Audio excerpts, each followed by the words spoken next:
Ærede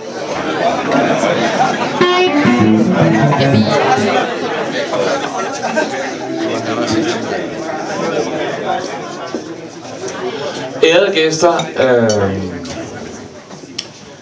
da Patty ringede til mig første gang i begyndelsen af 70'erne for at spørge, om jeg ville være med i et orkester, så snakkede vi meget om, hvad det skulle være for et orkester. Det vidste Patty jo ganske udmærket godt selv. Og vi kommer til at snakke om, hvordan man egentlig spiller sammen, og hvordan man laver musik, og hvad man bør gøre, og sådan noget. Jeg tror, det er 71, og jeg siger, jamen der skal jo også være noget kammeratskab og noget venskab. Nej, fuck det. Det sagde man ikke dengang. Det var ikke så vigtigt. Det skulle bare sætte sammen, og så skulle det ud og spille, og så skulle sælge, og så var den sgu ikke længere. Det skulle være så lidt firmaagtigt. Og jeg tænkte, ja, hvis jeg kan lave nogle job, vil jeg da gerne spille med ham, så gør vi da det. Og det første år gik, og det andet år gik, og vi skiftede lidt toneslag, og det sådan, der kom job, og der kom også nogle plader, og som tiden skred frem, så det der med venskab, nej, det er ikke så vigtigt, det er bare, vi kommer ud og spille og sådan noget. Og der gik 5 år, og så blev det sgu alligevel lidt med, at vi fik delt nogle af de samme interesser. Jeg skal ikke gå i nærmere detaljer, men det gjorde vi så. Og ja, så kunne vi godt mærke, at vi blev sådan lidt tættere på hinanden. Alle 4 i orkestret, og så gik der 6 år, og pludselig så hang vi ud altid, og var altid sammen, og hvis man gik ned med en depression, så kunne Patty egentlig godt se på en, at det var ikke så godt, men så kunne han godt sige noget, som så fik en lidt ovenpå igen.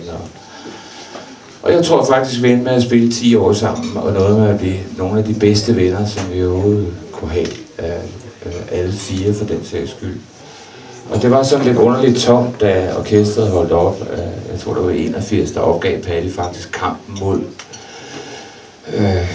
kommercialismen og musikstil og sådan noget. Så da vi sådan holdt op, så blev der så lidt underligt tomt og underligt hul. Så det var meget underligt, men det blev til et meget, meget, meget stærkt venskab. Og det var meget fantastisk at opleve, da Patty ringede for et par år tilbage og sagde, nu skal vi lave med sin hurtige stemme og lidt fast i mailet, nu skal vi lave en reunion middag. Og den kommer til at bestå af det og det, du skal være der klokken det, og der kommer dem og dem og dem med. Ja, jo, det skal nok, Patty, som han altid sagde til ham. Og det sad vi der og spiste, og så fortalte jeg jo til alle de venner og bekendte, der var med der, lidt om vores historie. Og det var meget følelsesladet, det der faktisk. Patty, han har et nummer, som han er meget, meget glad for. Det er sådan en irsk kammeratskabsting, men den har også nogle andre undertoner, men jeg tror, vi skal se den som en kammeratskabsting, når den nu bliver spillet her. Og Patty fik den at høre, fordi jeg lige har indspillet noget sammen med vores gamle trommeslager, Claus Wagner. Det nummer, der hedder en lille ting, som I sikkert... Jeg har ikke kendt den, jeg tror ikke, jeg skal sige mere om den, men den, Patty, da han hørte vores indspilling, sagde, den ønsker jeg mig til min 60-års fødselsdag, at du spiller live. Det bliver så ikke helt live, fordi vi har keyboard på elektronik ude bagved her, ikke? Så sådan er det.